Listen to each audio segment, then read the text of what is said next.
2005년 금강산 이산가족 상봉장. 한 어머니가 달려갔습니다. 주름진 얼굴에 눈물이 흘렀습니다.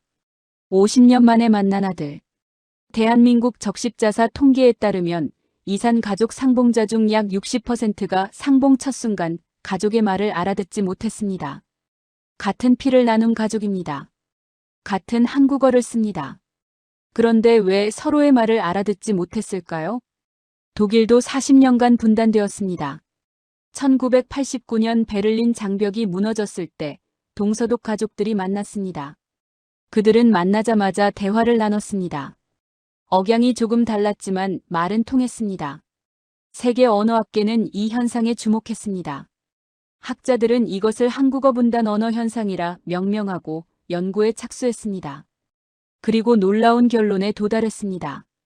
한국어에는 다른 언어에 없는 특별한 것이 있다. 그것이 분단의 상처를 가장 깊이 새겼고 동시에 그 상처를 치유할 힘도 가지고 있다. 그것이 무엇인지 오늘 여러분께 들려드리겠습니다. 감동 소식통에서만 들을 수 있는 피보다 멀었던 말, 그러나 말보다 깊었던 사랑 이야기. 지금 시작합니다. 이야기 시작하기 전에 구독과 좋아요 눌러주시면 더 좋은 영상 제작에 큰 힘이 됩니다. 항상 시청해주셔서 감사합니다. 안녕하세요. 저는 마르틴 슈나이더입니다. 독일 하이델베르크 대학에서 비교 언어학을 연구하고 있습니다. 저는 1989년 베를린 장벽이 무너지던 날을 생생히 기억합니다. 그날 저는 동베를린에서 넘어온 사촌을 만났습니다. 40년 만이었습니다. 우리는 껴안고 울었습니다. 그리고 곧바로 대화를 나눴습니다. 억양이 조금 달랐지만 말이 통했습니다. 농담도 했습니다. 웃었습니다. 그래서 저는 당연히 생각했습니다. 분단된 나라가 다시 만나면 말은 통하는 것이라고. 그런데 2005년 저는 한국에서 충격적인 장면을 목격했습니다. 금강산 이산가족 상봉 현장. 저는 학술 연구 목적으로 그 자리에 참관할 수 있었습니다. 그리고 그곳에서 저는 제 인생에서 가장 가슴 아픈 장면을 보았습니다. 한 어머니가 아들에게 달려갔습니다. 외쳤습니다. 아들은 가만히 서 있었습니다. 어머니가 다시 말했습니다. 아들은 고개를 갸우뚱했습니다. 그리고 저는 믿을 수 없는 광경을 보았습니다. 적십자 직원이 다가왔습니다. 남한 어머니와 북한 아들 사이에서 통역을 하기 시작했습니다. 같은 민족입니다. 같은 언어를 씁니다. 그런데 통역이 필요했습니다. 저는 그 순간 의자에서 벌떡 일어났습니다. 이건 내가 알던 분단이 아니다. 독일의 분단과는 차원이 다른 훨씬 더 깊고 잔인한 무엇이 여기 있었습니다.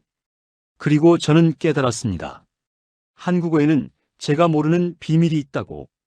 그날 이후 저는 한국어 연구에 남은 학자 인생을 걸기로 했습니다.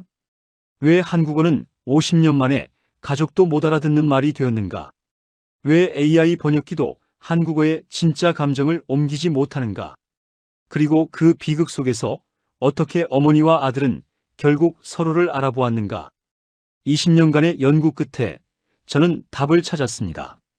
오늘 그 이야기를 여러분께 들려드리겠습니다. 이것은 단순한 언어학 이야기가 아닙니다. 이것은 여러분의 어머니, 아버지, 할머니, 할아버지의 말에 관한 이야기입니다. 여러분이 어린 시절 들었던 그 말투, 그 억양, 그 목소리에 관한 이야기입니다. 그리고 그 말이 왜 세계 어떤 언어보다 특별한지에 관한 이야기입니다.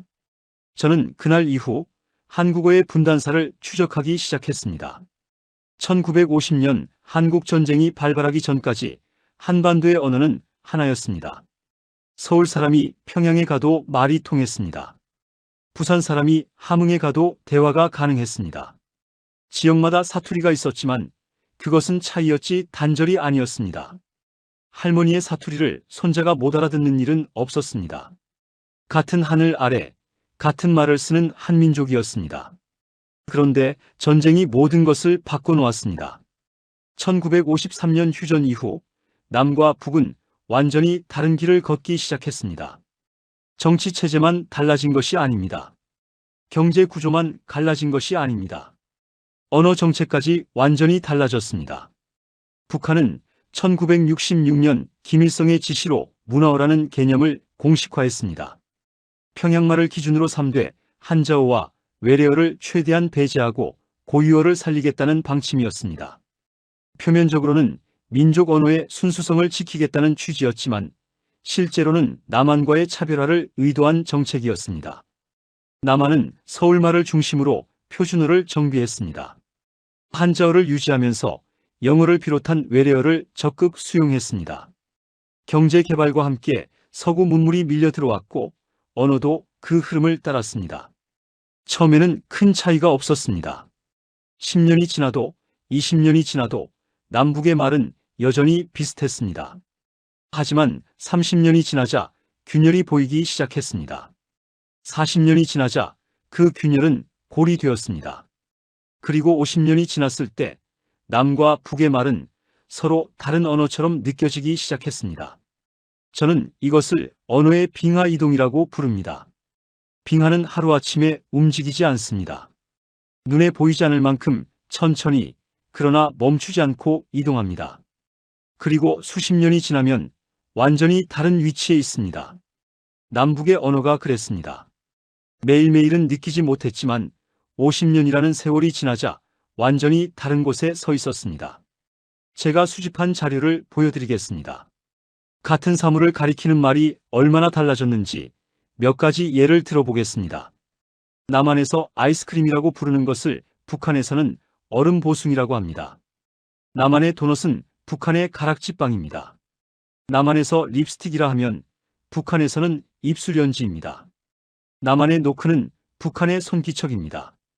단어만 다른 것이 아닙니다. 문장 구조도 달라졌습니다.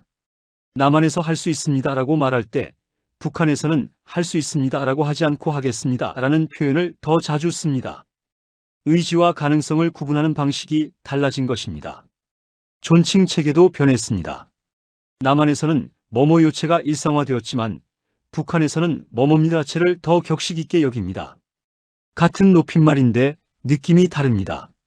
남한 사람이 듣기에 북한 말은 딱딱하게 느껴지고 북한 사람이 듣기에 남한 말은 가볍게 느껴집니다. 하지만 가장 큰 차이는 단어도 문법도 아니었습니다. 바로 억양이었습니다. 언어학에서 억양을 프로소디라고 부릅니다. 말의 높낮이, 길이, 강세, 리듬을 총칭하는 개념입니다. 그리고 이 프로소디야말로 남북 언어 차이의 핵심이었습니다. 남한의 억양은 50년 동안 빠르고 경쾌한 방향으로 변했습니다. 텔레비전, 라디오, 대중문화의 영향으로 말의 속도가 빨라졌고 톤의 변화가 다양해졌습니다. 젊은 세대로 갈수록 그 변화는 더 심했습니다. 반면 북한의 억양은 상대적으로 보수적으로 유지되었습니다. 방송 언어가 통제되었고 외부 문화 유입이 차단되었기 때문입니다. 1950년대의 억양이 거의 그대로 보존된 측면이 있었습니다. 여기서 아이러니가 발생합니다. 2005년 금강산에서 만난 그 어머니와 아들. 어머니는 1930년대에 태어나 1950년대까지 한반도에서 살았습니다. 그리고 남한에서 50년을 더 살았습니다. 하지만 어머니의 말투는 변하지 않았습니다.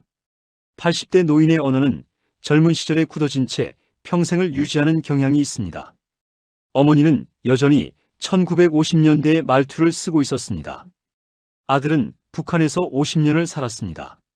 북한의 언어 환경에서 자랐습니다. 그런데 북한의 억양도 1950년대에 가까웠습니다. 논리적으로 생각하면 둘의 말이 오히려 잘 통해야 했습니다.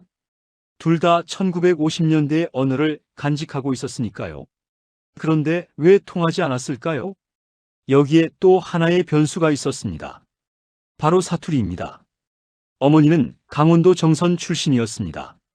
그녀가 쓰는 말은 표준어도 문화어도 아니었습니다. 1950년대 강원도 산골의 사투리였습니다. 그 사투리는 남한에서도 이미 사라져가는 말이었습니다. 서울에서 나고 자란 젊은 한국인도 알아듣기 어려운 말이었습니다. 그런 말을 북한에서 평양 문화어만 듣고 자란 아들이 알아들을 수 있었을까요? 저는 그제야 깨달았습니다. 이산 가족의 비극은 단순히 남북 분단의 문제가 아니었습니다. 분단 위에 세대 차이가 겹쳤습니다. 그 위에 지역 차이가 또 겹쳤습니다. 세 겹의 언어 장벽이 쌓여 있었던 것입니다. 남과 북의 분단, 노인과 장년의 세대 차이, 시골과 도시의 지역 차이. 이 세 가지가 한꺼번에 작용했을 때 같은 민족의 같은 언어는 서로 알아들을 수 없는 소리가 되어버렸습니다. 독일은 달랐습니다. 동서독의 언어 차이는 주로 정치 용어와 일부 신조어에 국한되었습니다. 억양 차이는 있었지만 일상 대화에 지장을 줄 정도는 아니었습니다. 무엇보다 동서독은 40년간 분단되었지만 한국은 그보다 더 긴 세월 동안 더 철저하게 단절되었습니다. 편지 한 통 오가지 않았습니다. 전화 한 통 닿지 않았습니다. 라디오 전파조차 서로에게 가닿지 못했습니다. 완벽한 단절. 그 단절이 언어를 갈라놓았습니다. 저는 한국어의 이 비극적 분열을 연구하면서 역설적으로 한국어의 놀라운 특성을 발견하게 되었습니다. 한국어는 그 어떤 언어보다 관계에 민감한 언어입니다. 누가 누구에게 말하는가에 따라 단어가 달라지고 어미가 달라지고 억양이 달라집니다. 그래서 한국어는 분단의 상처를 가장 깊이 새기는 언어이기도 했습니다. 그리고 그 상처의 가장 아픈 지점에 그날 금강산의 어머니와 아들이 서 있었습니다. 저는 그 어머니의 사투리를 연구하기 위해 강원도 정선을 직접 찾아갔습니다. 정선은 태백산맥 깊숙한 곳에 자리 잡은 산골 마을입니다. 서울에서 자동차로 3시간 넘게 달려야 닿을 수 있는 곳. 첩첩산중이라는 말이 어울리는 그런 지역입니다. 저는 그곳에서 80대, 90대 어르신들을 만나 인터뷰를 진행했습니다. 그분들의 말을 녹음하고 분석하고 기록했습니다. 그리고 저는 깨달았습니다. 이 말은 한국어이면서 한국어가 아니었습니다. 정선 사투리는 한국의 다른 어떤 지역 방언보다도 고어의 흔적을 많이 간직하고 있었습니다. 조선시대, 어쩌면 그보다 더 오래전의 말투가 화석처럼 보존되어 있었습니다. 산이 높고 골이 깊어 외부와의 교류가 적었기 때문입니다. 언어가 변할 기회가 적었던 것입니다. 그 어머니가 아들에게 외쳤던 첫 마디를 기억하십니까? 그 자스, 이 애비여. 이 짧은 문장 안에 정선 사투리의 모든 특징이 담겨 있었습니다. 자식은 자식의 정선식 발음입니다. 하지만 단순한 발음 변화가 아닙니다. 표준어에서 자식이라고 하면 다소 거친 느낌이 있습니다. 남을 욕할 때 쓰는 말이기도 하니까요. 하지만 정선에서 자식은 다릅니다. 어머니가 자녀를 부를 때 쓰는 애틋하고 다정한 호칭입니다. 꾸짖는 듯하면서도 사랑이 묻어나는 그런 말입니다. 애비는 아버지를 뜻하는 고어입니다. 현대 한국어에서는 거의 사라진 표현이지만 정선에서는 여전히 살아있었습니다. 그런데 어머니는 왜 아들에게 애비라고 했을까요? 저는 처음에 이해하지 못했습니다. 아들인데 왜 아버지라고 부르는 걸까? 나중에 알게 되었습니다. 정선에서는 아들이 아버지가 되면 그 아들을 애비라고 부르는 관습이 있었습니다. 손자를 낳은 아들에게 이 애비야, 잘 지냈냐라고 묻는 것이 자연스러운 인사였습니다. 아들이 아버지의 역할을 하고 있다는 것을 인정하고 존중하는 표현이었습니다. 그 어머니는 아들이 북한에서 가정을 꾸리고 자녀를 낳았다는 소식을 전해 들었습니다. 그래서 50년 만에 만난 아들에게, 손자의 아버지가 된 아들에게 가장 자연스러운 호칭으로 불렀던 것입니다. 이 애비여. 이 세 글자 안에 50년의 그리움과 인정과 축복이 담겨 있었습니다. 나는 내가 어른이 되었다는 것을 안다. 나는 내가 아버지가 되었다는 것을 안다. 나는 그것이 자랑스럽다. 그 모든 의미가 애비라는 한 단어에 응축되어 있었습니다. 하지만 아들은 그 말을 알아듣지 못했습니다. 북한에서 자란 아들에게 애비는 낯선 고어였습니다. 평양 문어에서는 쓰지 않는 표현이었습니다. 설령 들어본 적이 있다 해도 그것이 자신을 부르는 말이라고는 상상하지 못했을 것입니다. 저는 정선에서 더 많은 사투리를 체록했습니다. 지아베는 자기 아버지라는 뜻입니다. 그 세월 동안 못 살았지는 그 세월 동안 못 살았지라는 의미입니다. 모는 못의 정선식 발음이고 머머제는 머머지의 변형입니다. 표준어 화자도 몇 번 들으면 이해할 수 있는 수준이지만 처음 듣는 사람에게는 외국어처럼 들릴 수 있습니다. 그런데 정선 사투리의 진짜 어려움은 단어가 아니었습니다. 억양이었습니다. 정선 사투리는 문장 끝이 올라가는 특징이 있습니다. 평서문인데도 의문문처럼 끝이 올라갑니다. 그래서 처음 듣는 사람은 혼란스러워합니다. 대답을 해야 하나? 질문인가? 그냥 이야기하는 건가? 또한 감정이 실릴 때 음의 높낮이 변화가 매우 큽니다. 기쁠 때는 음이 확 올라가고 슬플 때는 음이 깊이 가라앉습니다. 표준어보다 훨씬 극적입니다. 마치 노래하듯이 말합니다. 그 어머니의 말투가 그랬습니다. 50년의 그리움이 폭발하는 순간 그녀의 억양은 롤러코스터처럼 요동쳤습니다. 높이 솟구쳤다가 깊이 가라앉았다가 다시 솟구쳤습니다. 그 격렬한 감정의 파도를 아들은 해석할 수 없었습니다. 저는 언어학자로서 하나의 가설을 세웠습니다. 만약 그 어머니가 표준어로 말했다면 아들이 더 잘 알아들었을까? 결론부터 말하면 아마 그랬을 것입니다. 표준어는 북한의 문화어와 차이가 있지만 기본적인 의사소통은 가능한 수준입니다. 뉴스 아나운서의 말투로 대화했다면 어색하더라도 내용 전달은 되었을 것입니다. 하지만 그 어머니에게 표준어를 기대하는 것은 불가능한 일이었습니다. 사람은 극도로 감정이 격해지면 가장 익숙한 말로 돌아갑니다. 어린 시절 배운 말, 어머니에게 들은 말, 고향에서 쓰던 말, 그것이 모국어의 본질입니다. 50년 만에 아들을 만난 어머니가 차분하게 표준어로 아들아, 반갑구나라고 말할 수 있었을까요? 그것은 인간의 본성에 어긋나는 요구입니다. 어머니는 자신이 가진 가장 진실한 말로 아들을 불렀습니다. 정선의 산골에서 배운 할머니에게 물려받은 평생을 함께한 그 말로 그것이 자숙이었고 애비였고 그 독특한 억양이었습니다. 문제는 그 진심이 닿지 않았다는 것입니다. 저는 이 상황을 이렇게 비유합니다. 어머니는 손편지를 썼습니다. 한 글자 한 글자 붓으로 정성껏 쓴 손편지. 그런데 아들은 그 서체를 읽을 줄 몰랐습니다. 글자인 것은 알겠는데 무슨 뜻인지 해독할 수가 없었습니다. 어머니의 진심은 편지에 가득 담겨 있었지만 아들에게 전해지지 않았습니다. 그것이 그날 금강산에서 벌어진 일이었습니다. 저는 정선에서 돌아오는 길에 내내 생각했습니다. 한국어는 참으로 깊은 언어라고. 한 단어 안에 관계가 담기고 역사가 담기고 지역이 담기고 세대가 담깁니다. 그래서 아름다운 언어입니다. 하지만 그래서 슬픈 언어이기도 합니다. 같은 한국어인데 서로 알아듣지 못하는 비극. 그것은 한국어가 그만큼 섬세하고 복잡한 언어이기 때문에 일어난 일이었습니다. 단순한 언어였다면 50년의 분단도 이렇게까지 말을 갈라놓지 못했을 것입니다. 한국어가 관계와 감정과 맥락에 민감한 언어이기 때문에 분단의 상처가 더 깊이 새겨진 것입니다. 금강산 상봉장에서 저는 한쪽 구석에 서서 그 모자의 재회를 지켜보고 있었습니다. 어머니가 아들에게 달려가 외쳤을 때 아들은 움직이지 않았습니다. 저는 처음에 그것을 감정의 충격 때문이라고 생각했습니다. 너무 벅차서 몸이 얼어붙은 것이라고.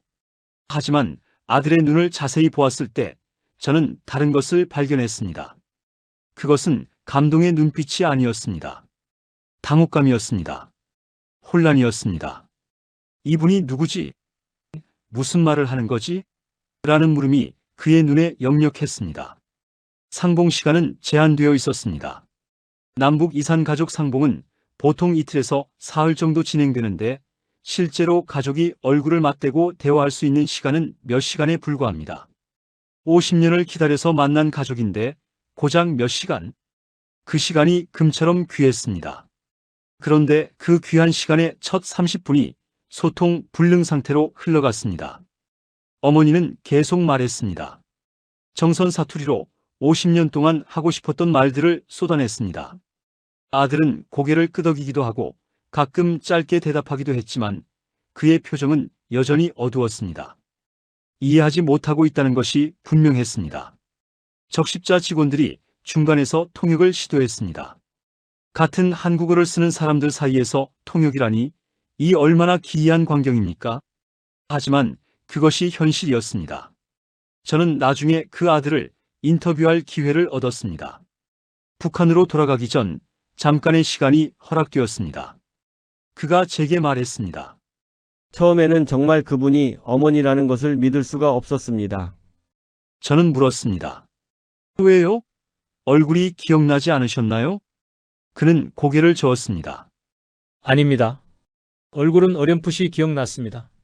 눈이 제가 기억하는 어머니의 눈이었습니다. 그런데 말이 너무 달랐습니다.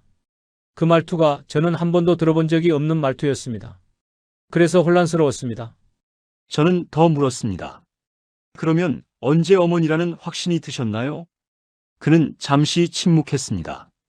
그리고 눈가가 붉어지며 대답했습니다. 상봉한 지 30분쯤 지났을 때였습니다. 어머니가 제 손을 잡고 제 어린 시절 이름을 부르셨습니다. 호적에도 없는 어머니만 부르시던 그 이름을 그때서야 이분이 진짜 우리 어머니시구나 알았습니다. 저는 물었습니다. 그 이름을 부르실 때 알아들으셨나요? 그가 대답했습니다. 아니요. 못 알아들었습니다. 그런데 소리가 그 억양이 그 느낌이 기억났습니다. 내용은 몰라도 그 소리 자체가 기억에 있었습니다. 저는 그 순간 온몸에 전율이 흘렀습니다. 이것이야말로 언어의 본질이 아닐까. 내용이 아니라 소리, 의미가 아니라 울림, 머리로 이해하는 것이 아니라 몸으로 기억하는 것. 그 아들은 어머니의 말을 이해하지 못했습니다. 하지만 어머니의 소리를 기억해냈습니다. 4살 무렵 어머니 품에 안겨들었던 그 소리. 내용은 잊어버렸지만 소리의 결은 몸 어딘가에 새겨져 있었습니다. 50년이 지나도 지워지지 않는 기억? 그 기억이 30분 만에 깨어난 것입니다. 아들은 제게 또 하나의 이야기를 들려주었습니다. 어머니가 자신의 이름을 부른 뒤 자신도 모르게 눈물이 터졌다고 합니다. 그런데 그 눈물과 함께 입에서 나온 말이 있었습니다. 어무이. 어머니가 아니라 어무이. 북한에서는 쓰지 않는 표현입니다. 평양 문화어에서는 어머니 또는 어머님이라고 합니다. 그런데 아들의 입에서 무의식적으로 튀어나온 말은 어무이였습니다. 그것은 4살 때까지 어머니를 부르던 말이었습니다. 50년 동안 한 번도 쓰지 않았던 말이었습니다. 의식적으로는 완전히 잊고 있던 말이었습니다. 하지만 어머니의 소리가 그 말을 깨웠습니다. 몸 깊은 곳에 잠들어 있던 언어가 어머니의 목소리를 열쇠 삼아 깨어났습니다. 저는 이것을 언어의 고향 회귀라고 부릅니다. 사람은 위기 상황에서 극도의 감정 상태에서 가장 원초적인 언어로 돌아갑니다. 외국에서 수십 년을 살아 모국어를 거의 잊어버린 사람도 위급한 순간에는 모국어로 비명을 지릅니다. 언어는 머리에만 있는 것이 아니라 몸에 새겨져 있기 때문입니다. 그 아들에게 어무이는 머리에서 지워졌지만 몸에는 남아 있었습니다. 그리고 어머니를 만난 그 순간 몸이 기억을 되살렸습니다. 이것이 피의 힘일까요? 말의 힘일까요? 저는 둘 다라고 생각합니다. 피가 말을 만들고 말이 피를 증명합니다. 그 아들이 무의식적으로 내뱉은 어무이는 DNA 검사보다 더 확실한 모자 관계의 증거였습니다. 하지만 그 순간이 오기까지 30분이라는 시간이 걸렸습니다. 50년을 기다려서 만났는데 30분 동안 서로를 알아보지 못했습니다. 그 30분이 그 모자에게 얼마나 길고 괴로운 시간이었을까요? 어머니는 아들이 왜 자신을 껴안지 않는지 이해하지 못했을 것입니다. 아들은 이 낯선 말투의 노인이 정말 자신의 어머니인지 확신하지 못했을 것입니다. 피보다 말이 멀었습니다. 이것이 분단의 진짜 비극입니다. 국경선은 땅을 가릅니다. 하지만 언어의 단절은 마음을 가릅니다. 같은 피를 나눈 가족이 같은 언어를 쓰면서도 서로를 알아보지 못하는 것. 이보다 더 잔인한 이별이 있을까요? 저는 그날 이후 이 이야기를 세계 학술 대회에서 여러 번 발표했습니다. 듣는 사람마다 충격을 받았습니다. 독일 동료들은 이렇게 말했습니다. 우리는 운이 좋았구나. 동서독 분단은 이 정도까지는 아니었다고. 맞습니다. 독일은 40년 분단이었고 그나마 제한적인 교류가 있었습니다. 한국은 70년이 넘는 분단이고 교류는 거의 전무합니다. 그 차이가 언어에 고스란히 새겨져 있습니다. 하지만 저는 그 비극 속에서도 희망을 보았습니다. 30분이 걸렸지만 결국 아들은 어머니를 알아보았습니다. 말은 통하지 않았지만 소리가 기억을 깨웠습니다. 의미는 전달되지 않았지만 울림은 가슴에 닿았습니다. 이것이 한국어의 힘이 아닐까요? 단어가 아니라 소리로, 문법이 아니라 억양으로 감정을 전달하는 언어. 50년의 단절도 끊을 수 없는 그 원초적인 연결. 저는 금강산에서 돌아온 후 한 가지 질문에 사로잡혔습니다. 왜 한국어는 다른 언어보다 분단의 상처를 더 깊이 받았을까? 독일어도 분단을 겪었습니다. 중국어도 대만과 본토로 나뉘어 있습니다. 하지만 이들 언어에서는 가족 간 소통 불능이라는 극단적 현상이 나타나지 않았습니다. 왜 유독 한국어만 이런 일이 벌어졌을까요? 저는 그 해답을 찾기 위해 한국어의 구조를 깊이 파고들었습니다. 그리고 놀라운 사실을 발견했습니다. 한국어는 세계에서 가장 관계 중심적인 언어 중 하나입니다. 무슨 뜻인지 설명해 드리겠습니다. 영어로 I love you라고 말할 때 이 문장은 누구에게 말하든 똑같습니다. 연인에게도, 부모에게도, 자녀에게도, 친구에게도 I love you입니다. 상대방과의 관계가 문장 구조에 영향을 주지 않습니다. 하지만 한국어는 다릅니다. 부모에게는 사랑해요 또는 사랑합니다라고 합니다. 연인에게는 사랑해라고 합니다. 자녀에게는 사랑한다라고 합니다. 같은 감정인데 상대방에 따라 표현이 달라집니다. 그뿐이 아닙니다. 나라는 1인칭 대명사도 상대방에 따라 변합니다. 윗사람에게는 저라고 하고 동등하거나 아랫사람에게는 나라고 합니다. 영어의 I는 누구 앞에서든 I인데 한국어의 나는 관계에 따라 변신합니다. 밥 먹었어? 라는 간단한 질문도 마찬가지입니다. 할아버지에게는 진지 드셨어요? 라고 물어야 합니다. 친구에게는 밥 먹었어? 라고 물어도 됩니다. 후배에게는 밥 먹었냐? 라고 물을 수도 있습니다. 같은 내용인데 관계에 따라 단어가 바뀌고 어미가 바뀌고 억양까지 바뀝니다. 이것을 언어학에서는 경어법 또는 존비어 체계라고 부릅니다. 그리고 한국어의 경어법은 세계적으로도 가장 복잡하고 정교한 축에 속합니다. 저는 처음에 이것을 복잡한 규칙 체계로만 이해했습니다. 문법적 특징이라고 생각했습니다. 하지만 한국에서 살면서 한국 사람들과 대화하면서 저는 깨달았습니다. 이것은 단순한 문법이 아닙니다. 한국어에서 경어법은 감정의 그릇입니다. 한국 사람들은 말투를 통해 관계를 확인하고 감정을 전달하고 마음의 거리를 조절합니다. 예를 들어보겠습니다. 연인 사이에서 갑자기 반말을 존댓말로 바꾸면 그것은 화가 났다는 신호입니다. 부부 사이에서 평소에 쓰지 않던 높임말을 쓰면 무언가 서운함이 있다는 표현입니다. 말의 내용은 같아도 형식이 감정을 전달합니다. 반대로 처음 만난 사람 사이에서 상대방이 반말을 허락하면 그것은 친해지자는 초대입니다. 존댓말에서 반말로 넘어가는 그 순간이 한국에서는 관계의 전환점입니다. 이것이 한국어의 본질입니다. 언어가 감정의 그릇이 되고 관계의 지표가 되는 것. 그런데 이 특성이 분단 상황에서는 치명적인 장애가 됩니다. 남과 북이 50년 동안 다른 존칭 체계를 발전시켰습니다. 남한에서는 뭐뭐 요체가 일상화되었습니다. 밥 먹었어요? 잘 지냈어요? 처럼 부드럽고 친근한 높임말이 보편화되었습니다. 북한에서는 뭐뭐습니다 하체가 더 일반적입니다. 밥 먹었습니까? 잘 지냈습니까? 처럼 딱딱하고 격식 있는 높임말이 표준입니다. 남한 사람이 듣기에 북한 말투는 너무 딱딱하게 느껴집니다. 마치 화가 났거나 거리를 두는 것 같습니다. 북한 사람이 듣기에 남한 말투는 너무 가볍게 느껴집니다. 마치 격식을 모르거나 예의가 없는 것 같습니다. 같은 높임말인데 느낌이 전혀 다릅니다. 이것이 금강산에서 벌어진 소통 장애의 또 다른 원인이었습니다. 어머니의 정선 사투리에는 남한식 뭐뭐 요체도 북한식 뭐뭐 씁니다 체도 아닌 옛날 방식의 존칭이 섞여 있었습니다. 아들은 그 낯선 존칭 체계를 해석할 수 없었습니다. 여기서 한 가지 더 중요한 사실이 있습니다. 한국어에서 가장 중요한 감정 전달 수단은 단어도 문법도 아닙니다. 바로 억양입니다. 제가 한국어를 배우면서 가장 어려웠던 것이 억양이었습니다. 독일어는 단어에 고정된 강세가 있습니다. 영어도 마찬가지입니다.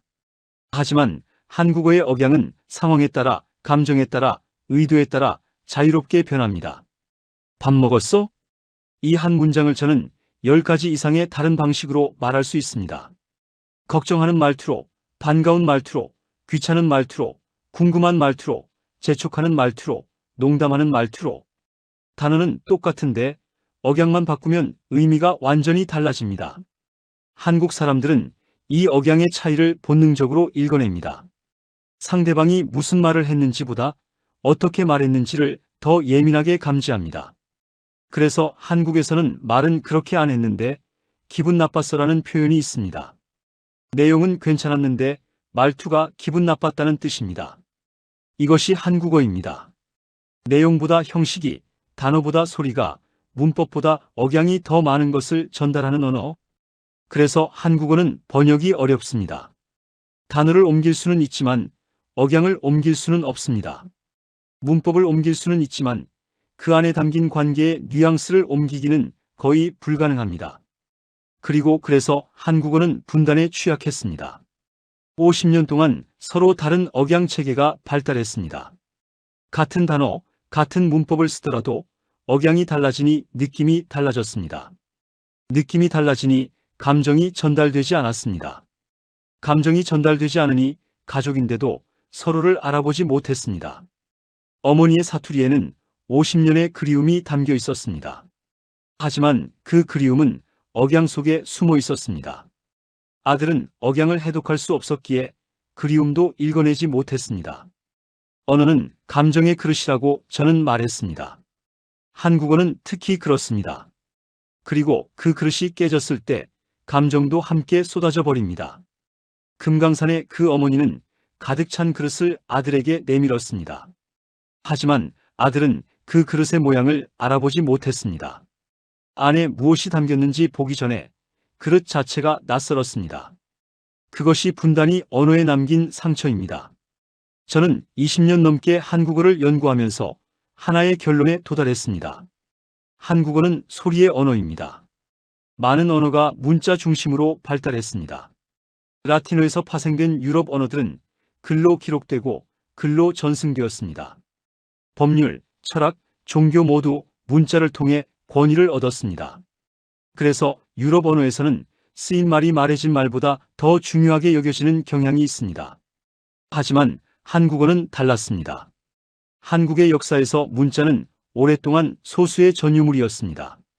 한자를 읽고 쓸 수 있는 사람은 극소수였습니다.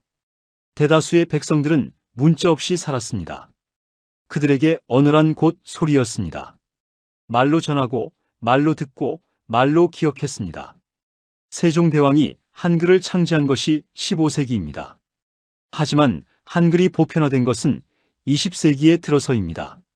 한국어는 수천 년 동안 문자 없이 소리로만 살아남은 언어입니다. 그래서 한국어는 소리에 많은 것을 담습니다. 의미만 담는 것이 아닙니다. 감정을 담습니다. 관계를 담습니다. 상황을 담습니다. 문자로 기록되지 않는 것들이 소리 속에 녹아 있습니다. 그 소리의 핵심이 바로 억양입니다. 언어학에서 억양을 구성하는 요소는 크게 4가지입니다. 높낮이, 길이, 강세, 리듬. 한국어는 이 4가지를 모두 자유롭게 활용합니다. 그리고 그 조합으로 무한한 감정의 스펙트럼을 표현합니다. 제가 한국에서 직접 경험한 예를 들어보겠습니다. 한국에서 친구를 사귀고 얼마 지나지 않아 저는 그 친구와 함께 식당에 갔습니다. 식사를 마치고 나오는데 친구가 저에게 물었습니다. 어디가? 연애선언. 저는 집에 간다고 대답했습니다. 그런데 친구의 표정이 묘했습니다. 뭔가 아쉬운 듯한, 서운한 듯한 표정이었습니다. 나중에 한국인 동료에게 그 상황을 이야기했더니 동료가 웃으며 말했습니다.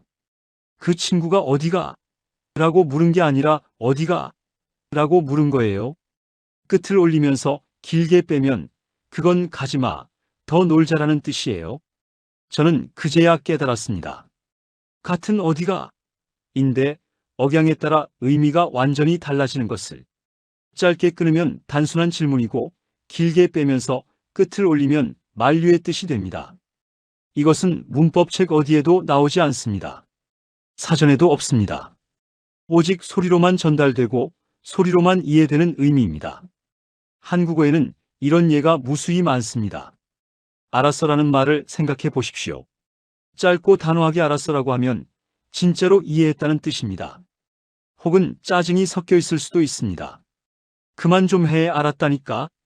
길게 끌면서 알았어라고 하면 건성으로 대답하는 느낌입니다. 네네, 알았어요. 잔소리 그만. 끝을 살짝 올리면서 알았어? 라고 하면 상대방이 이해했는지 확인하는 질문이 됩니다. 단어는 하나인데 억양에 따라 3가지 이상의 다른 의미가 됩니다. 저는 이것을 억양의 다일성이라고 부릅니다. 한국어에서 억양은 단순히 말에 색깔을 입히는 것이 아닙니다. 억양 자체가 의미를 만들어냅니다. 그렇다면 왜 한국어는 이렇게 진화했을까요? 저는 2가지 이유가 있다고 봅니다. 첫째, 문자 없이 소리로만 소통해야 했던 오랜 역사입니다. 글로 쓸 수 없으니 소리에 더 많은 정보를 담아야 했습니다. 억양이 그 역할을 맡았습니다. 둘째, 한국 문화의 눈치 문화입니다. 한국에서는 모든 것을 말로 직접 표현하지 않습니다. 상대방의 기분을 살피고 상황을 읽고 맥락을 파악하는 것이 중요합니다. 이것을 한국어로 눈치라고 합니다. 눈치 문화에서는 직접적인 표현보다 간접적인 표현이 선호됩니다. 싫어라고 말하기보다 글쎄라고 말합니다. 가고 싶지 않아라고 말하기보다 좀 그렇네라고 말합니다. 단어 자체는 애매하지만 억양이 진짜 의미를 전달합니다. 이것이 한국어의 특성입니다. 말하지 않는 것을 말하는 언어, 단어 사이의 침묵, 문장 끝의 여운, 억양의 미세한 변화, 그것들이 모여서 진짜 메시지를 만듭니다. 그래서 한국어는 번역이 어렵습니다. AI 번역기가 아무리 발달해도 억양은 번역할 수 없습니다. 문자로 옮길 수 없는 것은 기계도 옮길 수 없습니다. 그래서 금강산의 그 어머니와 아들 사이에 벽이 생긴 것입니다. 어머니의 말에는 50년의 감정이 담겨 있었습니다. 하지만 그 감정은 단어에 담긴 것이 아니었습니다. 억양에 담겨 있었습니다. 정선 사투리 특유의 높낮이, 문장 끝의 여운, 감정이 격해질 때 솟구치는 음의 파도. 아들은 단어를 듣기도 어려웠지만 설령 단어를 알아들었다 해도 억양을 해독할 수 없었을 것입니다. 그가 배운 것은 평양의 억양이었습니다. 차분하고 절제된 방송 아나운서 같은 말투. 어머니의 산골 억양과는 완전히 다른 체계였습니다. 어머니가 자스가라고 부를 때 그에 담긴 애틋함을 아들은 느끼지 못했습니다. 어머니가 몬사라째라고 말할 때 그에 담긴 서러움을 아들은 읽지 못했습니다. 문자로 쓰면 같은 말입니다. 하지만 소리로 들으면 완전히 다른 말입니다. 저는 이산가족 상봉 영상을 수십 번 돌려보았습니다. 그리고 어머니의 억양을 분석했습니다. 음성학적으로 분석하면 어머니의 말에는 일정한 패턴이 있었습니다. 아들의 이름을 부를 때마다 음이 올라갔습니다. 그리움을 표현할 때마다 문장 끝이 길어졌습니다. 슬픔을 말할 때마다 음이 가라앉았다가 다시 솟구쳤습니다. 이것은 정선 사투리만의 특징이 아닙니다. 한국어 전체의 특징입니다. 한국어 화자는 감정을 억양에 담습니다. 그리고 한국어 청자는 억양에서 감정을 읽습니다. 50년의 분단은 이 억양 체계를 갈라놓았습니다. 남한과 북한은 다른 억양 문법을 발전시켰습니다. 같은 단어, 같은 문장도 억양이 다르면 다른 느낌을 줍니다. 그래서 금강산에서 어머니의 사랑은 아들에게 곧바로 전해지지 않았습니다. 단어의 벽이 있었고 그보다 더 높은 억양의 벽이 있었습니다. 하지만 저는 여기서 희망을 봅니다. 억양은 배울 수 있습니다. 시간이 걸리지만 함께 살면서 자연스럽게 익힐 수 있습니다. 남북이 다시 만나 함께 살게 된다면 억양의 벽도 서서히 무너질 것입니다. 그날 금강산에서 30분이 걸렸지만 결국 아들은 어머니를 알아보았습니다. 억양을 이해한 것이 아닙니다. 억양을 느낀 것입니다. 한국어의 억양은 그런 힘을 가지고 있습니다. 이해되지 않아도 느껴지는 힘. 저는 이산가족 상봉 연구를 하면서 한 가지 사실을 깨달았습니다. 상봉장에서 가장 많이 흘리는 것은 눈물이 아닙니다. 말입니다. 사람들은 만나자마자 말을 쏟아냅니다. 50년 동안 하지 못했던 말들을 보고 싶었다. 어떻게 살았냐? 밥은 먹었냐? 건강하냐? 아이들은 잘 있냐? 끊임없이 말이 흘러나옵니다. 마치 막혀있던 댐이 터진 것처럼. 그리고 그 말의 대부분은 질문입니다. 그런데 신기한 것은 대답을 듣지 않아도 괜찮다는 것입니다. 질문을 던지는 것 자체가 목적입니다. 밥은 먹었어? 라고 묻는 것은 정말로 식사 여부가 궁금해서가 아닙니다. 나는 너를 걱정했다. 나는 너를 잊지 않았다. 그 마음을 전하는 것입니다. 한국어에는 이런 질문이 많습니다. 밥 먹었어? 는 한국에서 인사입니다. 영어의 How are you? 와 비슷하지만 더 깊은 의미가 있습니다. 한국 전쟁 이후 굶주림이 일상이던 시절에 밥 먹었어? 는 생존 확인이었습니다. 밥을 먹었다는 것은 살아있다는 것이었습니다. 그 시절을 살았던 어르신들에게 밥 먹었어?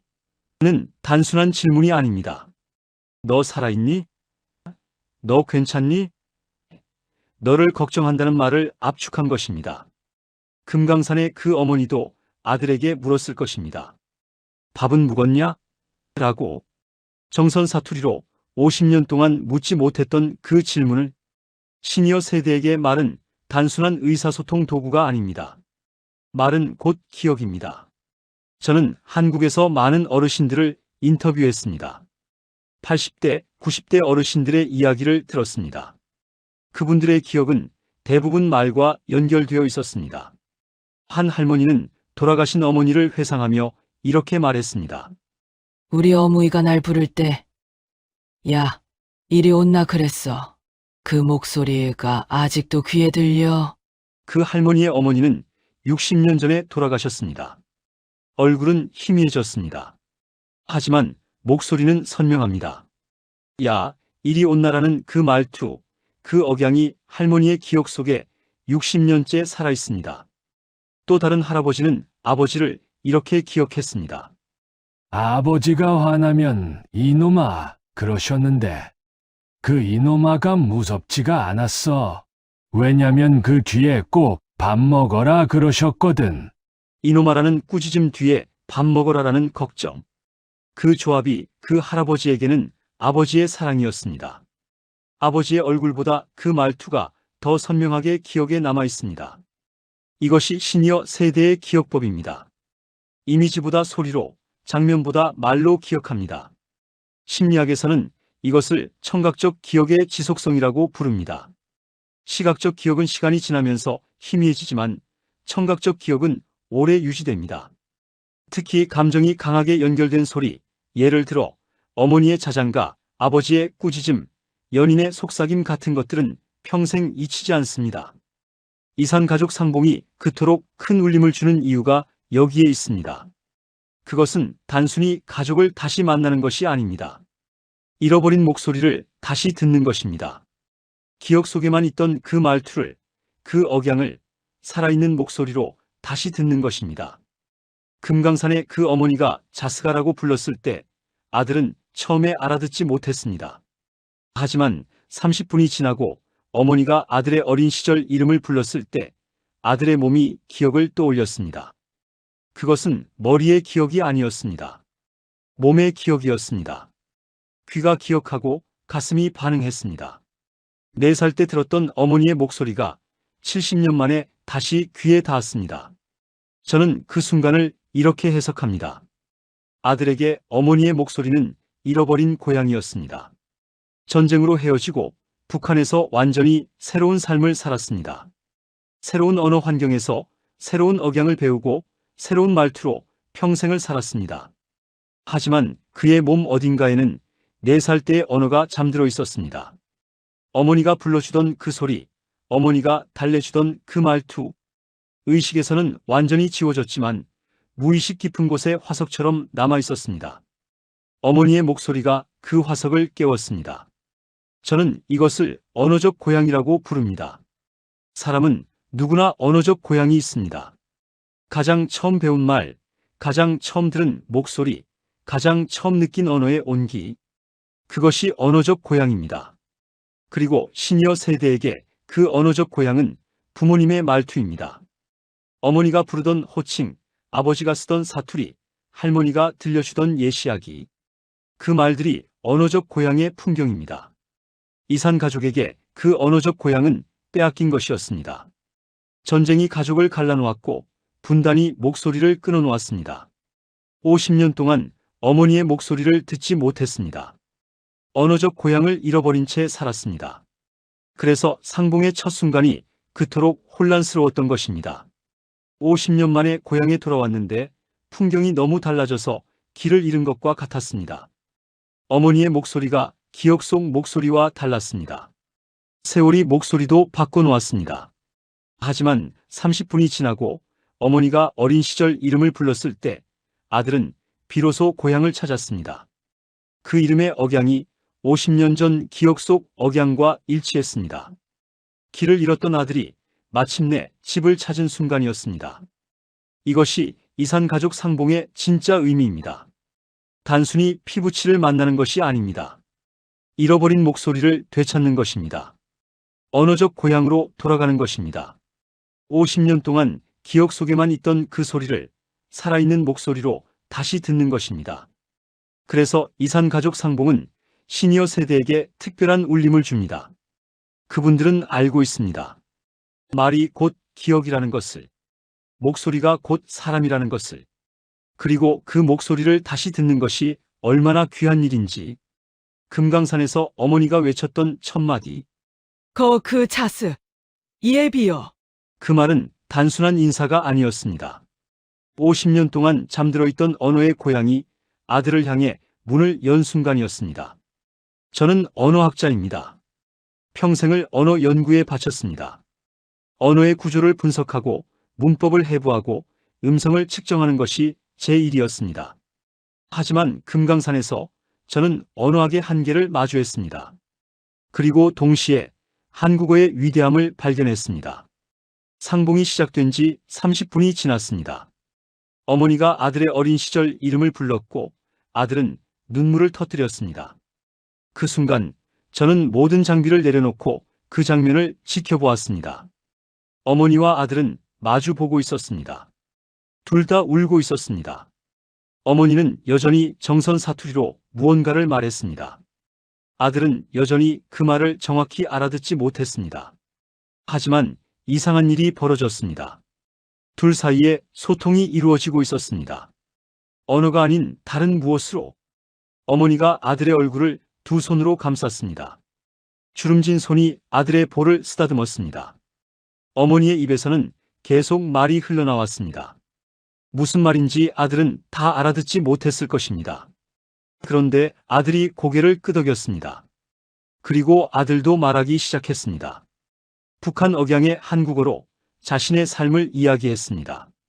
어머니는 그 말을 다 알아들었을까요? 아마 아니었을 것입니다. 문어어 특유의 단어들, 남한에서는 쓰지 않는 표현들이 섞여 있었을 테니까요. 그런데 어머니도 고개를 끄덕였습니다. 저는 그 순간 깨달았습니다. 둘은 단어를 교환하고 있는 것이 아니었습니다. 감정을 교환하고 있었습니다. 언어를 넘어선 무언가가 둘 사이를 오가고 있었습니다. 이것을 저는 한국어의 기적이라고 부릅니다. 한국어는 단어와 문법만으로 이루어진 언어가 아닙니다. 눈빛, 손길, 침묵, 한숨, 눈물. 이 모든 것이 한국어의 일부입니다. 언어학 교과서에는 나오지 않지만 한국 사람들은 이것을 본능적으로 알고 있습니다. 서양 언어학에서는 언어를 기호체계로 봅니다. 소리와 의미가 결합된 기호들의 집합. 하지만 한국어는 그 틀에 들어맞지 않습니다. 한국어는 기호체계이면서 동시에 감정체계입니다. 저는 이산가족 상봉 영상을 분석하면서 한 가지 패턴을 발견했습니다. 상봉 초반에는 말이 많습니다. 서로 질문을 쏟아냅니다. 이름을 부르고 사정을 묻고 소식을 전합니다. 언어의 정보 전달 기능이 전면에 나섭니다. 하지만 시간이 지나면서 말이 줄어듭니다. 대신 침묵이 늘어납니다. 손을 잡고 서로를 바라보고 아무 말 없이 함께 있습니다. 흥미로운 것은 상봉 후 인터뷰에서 사람들이 기억하는 것은 말이 아니라 침묵이라는 점입니다. 어머니 손을 잡았는데 아무 말도 안 했어요. 그냥 손만 잡고 있었어요. 근데 그게 제일 좋았어요. 이런 증언이 많습니다. 말이 통하지 않았던 시간보다 말 없이 함께했던 시간이 더 깊이 기억에 남습니다. 한국어는 침묵도 언어입니다. 한국의 정이라는 단어가 있습니다. 영어로 번역하기 가장 어려운 한국어 중 하나입니다. 러브, 어펙션, 어태치먼트, 어떤 영어 단어도 정의 의미를 다 담지 못합니다. 정은 오랜 시간 함께하면서 쌓이는 것입니다. 말로 표현하지 않아도 느껴지는 것입니다.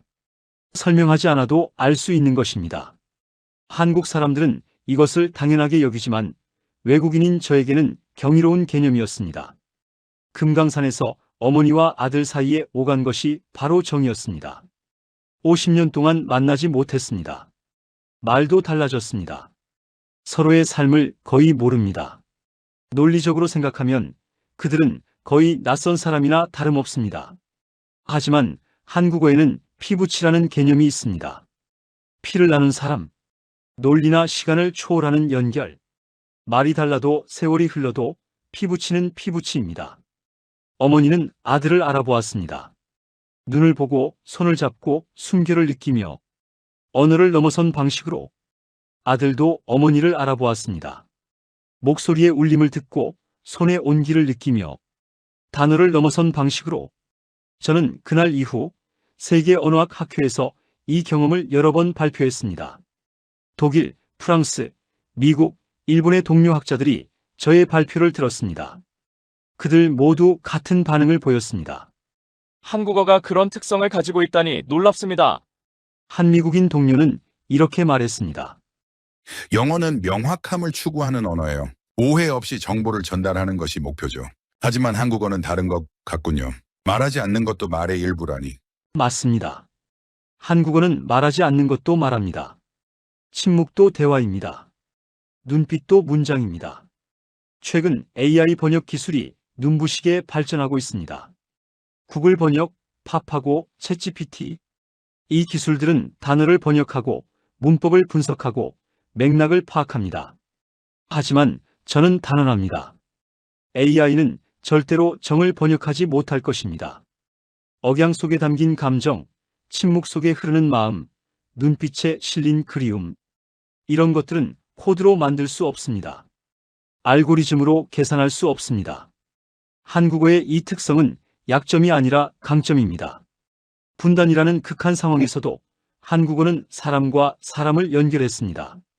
단어가 통하지 않아도 문법이 달라져도 감정은 전달되었습니다. 언어의 본질이 정보 전달이 아니라 마음의 연결이라면 한국어는 세계에서 가장 뛰어난 언어 중 하나입니다. 금강산의 그 어머니와 아들은 마지막에 말없이 손을 잡았습니다. 통역이 필요 없었습니다. 사전이 필요 없었습니다. AI 번역기도 필요 없었습니다. 두 사람의 손이 맞닿는 순간 50년의 세월이 녹았습니다. 말이 갈라놓았던 그 거리가 손끝에서 사라졌습니다. 이것이 한국어입니다. 세계가 놀란 한국어만의 기적입니다. 금강산 상봉은 이틀간 진행되었습니다. 그리고 끝났습니다. 어머니와 아들은 다시 헤어져야 했습니다. 50년을 기다려 만났는데 고작 이틀. 그리고 다시 이별. 저는 그 이별의 순간도 지켜보았습니다. 버스가 떠나기 전 어머니는 아들의 손을 놓지 않았습니다. 아들도 어머니의 손을 놓지 않았습니다. 주변에서 재촉해도 둘은 손을 놓지 않았습니다. 마지막 순간 어머니가 아들에게 말했습니다. 여전히 정선 사투리였습니다. 하지만 이번에는 달랐습니다.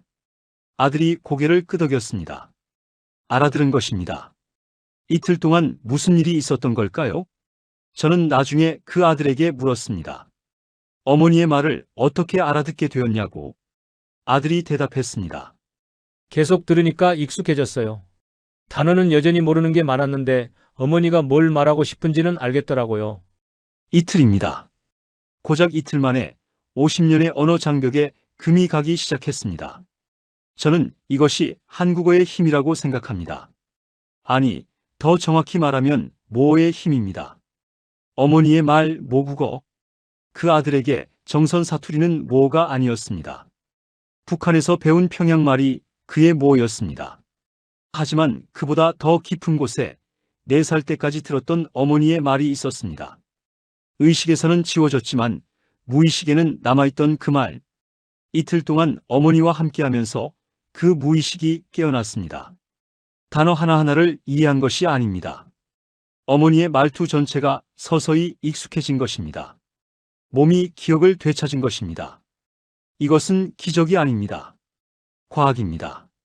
언어학에서 언어 습득의 결정적 시기라는 개념이 있습니다. 태어나서 5살까지가 언어 습득의 황금기입니다. 이 시기에 들은 언어는 뇌에 깊이 각인됩니다. 그 아들은 4살까지 어머니의 정선 사투리를 들었습니다. 비록 짧은 시간이었지만 결정적 시기였습니다. 그 각인이 50년이 지나도 완전히 사라지지 않았습니다. 그리고 어머니를 다시 만나면서 그 각인이 되살아났습니다. 저는 이 현상을 연구한 논문을 발표했습니다. 학계에서 큰 반향을 일으켰습니다. 언어의 회복력에 대한 새로운 증거였기 때문입니다. 하지만 저에게 더 큰 울림을 준 것은 학문적 발견이 아니었습니다. 그것은 인간의 연결에 대한 깨달음이었습니다. 금강산 상봉을 지켜보면서 저는 언어의 진짜 목적을 다시 생각하게 되었습니다. 언어는 왜 존재할까요? 정보를 전달하기 위해서? 생각을 표현하기 위해서? 그것도 맞습니다. 하지만 더 근본적인 목적이 있습니다. 연결입니다. 언어는 사람과 사람을 연결하기 위해 존재합니다. 마음과 마음을 이어주기 위해 존재합니다. 그 어머니와 아들은 처음에 말이 통하지 않았습니다. 하지만 연결하고 싶은 마음은 있었습니다. 그 마음이 언어의 장벽을 넘게 했습니다. 단어를 몰라도 문법이 달라도 연결하고 싶은 마음이 길을 찾았습니다. 저는 독일인입니다. 독일어가 모어입니다. 하지만 한국에서 20년을 살면서 한국어가 제 삶의 일부가 되었습니다. 그리고 한국어를 통해 저는 인간의 언어가 얼마나 신비로운 것인지 깨달았습니다. 언어는 도구 이상입니다. 언어는 영혼의 다리입니다. 금강산의 그 어머니는 사투리라는 다리를 놓았습니다. 아들은 처음에 그 다리를 건너지 못했습니다. 다리가 낯설었기 때문입니다. 하지만 이틀 동안 함께하면서 아들은 그 다리를 조금씩 건너기 시작했습니다. 완전히 건너지는 못했을 것입니다. 시간이 너무 짧았습니다. 하지만 다리가 있다는 것, 건널 수 있다는 것을 알았습니다. 그것만으로도 충분했습니다. 상봉이 끝나고 어머니와 아들은 다시 헤어졌습니다. 그 후로 다시 만났는지 저는 알지 못합니다. 이산가족 상봉은 그렇게 운명처럼 왔다가 운명처럼 떠납니다. 하지만 저는 믿습니다. 그 이틀이 두 사람의 삶에 깊은 흔적을 남겼을 것이라고. 어머니에게는 아들이 자신의 말을 알아들었던 그 순간이 남았을 것입니다. 50년의 기다림이 헛되지 않았다는 확인. 아들에게는 어머니의 손 온기와 목소리의 울림이 남았을 것입니다. 잃어버렸다고 생각했던 고향을 다시 찾았다는 기억. 그것이 언어가 할 수 있는 일입니다. 사람을 연결하고 기억을 남기고 삶의 의미를 새기는 일. 저는 금강산에서 돌아온 후 한국어 연구에 더 깊이 빠져들었습니다. 단순히 문법과 어휘를 분석하는 것이 아니라 한국어가 한국인의 삶에서 어떤 의미인지를 연구했습니다. 그리고 깨달았습니다. 한국어는 단순한 의사소통 수단이 아닙니다. 한국어는 한국인의 정체성입니다. 역사입니다. 기억입니다. 사랑입니다. 분단은 많은 것을 갈라놓았습니다. 땅을, 가족을, 그리고 언어를. 하지만 분단이 갈라놓지 못한 것도 있습니다. 연결하고 싶은 마음, 사랑하고 싶은 마음, 함께하고 싶은 마음. 금강산의 그 어머니와 아들은 그 마음을 증명했습니다. 말이 달라져도 세월이 흘러도 사랑은 길을 찾습니다. 언어의 장벽을 넘어 마음에 닿습니다. 이것이 제가 금강산에서 배운 것입니다. 그리고 이것이 제가 세계에 전하고 싶은 한국어의 이야기입니다. 한국어는 분단을 겪었습니다. 하지만 한국어는 분단을 이겼습니다. 말이 통하지 않아도 감정은 전해졌습니다. 단어가 달라도 사랑은 닿았습니다. 세계 어떤 언어도 이런 시험을 겪지 않았습니다. 그리고 한국어는 그 시험을 통과했습니다. 이야기를 마무리하기 전에 여러분께 한 가지 질문을 드리고 싶습니다. 여러분도 기억나는 말투가 있지 않으신가요? 어머니가 여러분을 부르던 그 말, 아버지가 꾸짖으면서도 걱정을 담던 그 말, 할머니가 밥 먹으라고 부르던 그 말, 할아버지가 용돈 주시면서 하시던 그 말. 저는 외국인이지만 한국에서 살면서 그런 말들을 많이 들었습니다. 한국인 친구의 어머니가 우리를 부르실 때 얘들아, 이리 와서 이거 먹어봐라고 하시던 그 말투. 시장에서 만난 할머니가 학생, 어디서 왔어? 물으시던 그 억양. 식당 아주머니가 많이 먹어 하시던 그 정겨운 목소리. 그 말들은 단순한 문장이 아니었습니다. 그 안에는 관심이 담겨 있었고, 걱정이 담겨 있었고, 사랑이 담겨 있었습니다. 한국어이기 때문에 담을 수 있는 것들이었습니다. 여러분의 기억 속에도 그런 말이 있을 것입니다. 어떤 분은 어머니의 밥 먹었니? 가 떠오를 것입니다. 수천 번 들었던 그 질문, 귀찮다고 느꼈던 적도 있을 것입니다. 하지만 지금은 그 질문이 그립지 않으신가요? 어떤 분은 아버지의 조심해서 다녀와가 떠오를 것입니다. 무뚝뚝하게 던지시던 그 한마디, 그때는 몰랐을 것입니다. 그 짧은 말 안에 얼마나 큰 사랑이 담겨 있는지. 어떤 분은 할머니의 사투리가 떠오를 것입니다. 전라도 할머니의 구수한 말씨, 경상도 할머니의 억센 말투, 충청도 할머니의 느긋한 어조. 어린 시절에는 창피하다고 느꼈을 수도 있습니다. 하지만 지금은 그 말이 그립지 않으신가요? 금강산의 그 아들처럼 우리도 가끔 부모님의 말을 제대로 듣지 못합니다. 바쁘다는 핑계로, 익숙하다는 핑계로 그냥 지나쳐버립니다. 하지만 그 말이 들리지 않게 될 때 우리는 비로소 깨닫습니다. 그 말이 얼마나 소중했는지. 저는 금강산에서 한 가지를 배웠습니다. 말은 영원하지 않습니다. 목소리도 영원하지 않습니다. 하지만 기억은 남습니다. 그리고 그 기억은 우리가 간직하는 만큼 오래 살아남습니다. 여러분의 부모님이 아직 살아계시다면 오늘 전화해 보십시오. 특별한 용건이 없어도 괜찮습니다. 그냥 목소리를 들으십시오. 그 말투를, 그 억양을 귀에 담아 두십시오. 여러분의 부모님이 이미 떠나셨다면 기억 속 그분의 말을 떠올려 보십시오. 어떤 말이 가장 먼저 생각나시나요? 그 말을 마음속으로 다시 들어보십시오. 그분은 그 말 안에 여전히 살아계십니다. 언어는 사람을 연결합니다. 살아있는 사람끼리도, 살아있는 사람과 떠난 사람 사이에서도. 금강산의 그 어머니가 아들에게 남긴 자스가라는 말은 아들의 기억 속에 영원히 살아있을 것입니다. 비록 다시 만나지 못했더라도 그 말은 아들의 마음속에서 어머니로 살아있을 것입니다. 여러분에게도 그런 말이 있습니다. 그 말이 여러분의 언어적 고향입니다. 그 말이 여러분의 뿌리입니다. 저는 독일에서 태어났지만 한국어를 연구하면서 한국이 제2의 고향이 되었습니다. 그리고 한국어를 통해 저는 고향이라는 것의 의미를 새롭게 알게 되었습니다. 고향은 장소가 아닙니다. 고향은 말입니다. 고향은 목소리입니다. 고향은 기억 속에서 나를 부르는 그 소리입니다. 한국어는 그런 언어입니다. 고향을 담는 언어, 사랑을 담는 언어, 그리움을 담는 언어. 세계 어디에도 이런 언어는 없습니다. 분단의 아픔을 겪으면서도 언어가 사람을 연결하는 힘을 잃지 않은 나라. 70년 넘게 갈라져 있으면서도 말의 울림으로 가족을 알아보는 민족. 한국어를 쓰는 여러분은 이 특별한 언어의 주인입니다. 저는 오늘 이 긴 이야기를 여러분께 들려드렸습니다.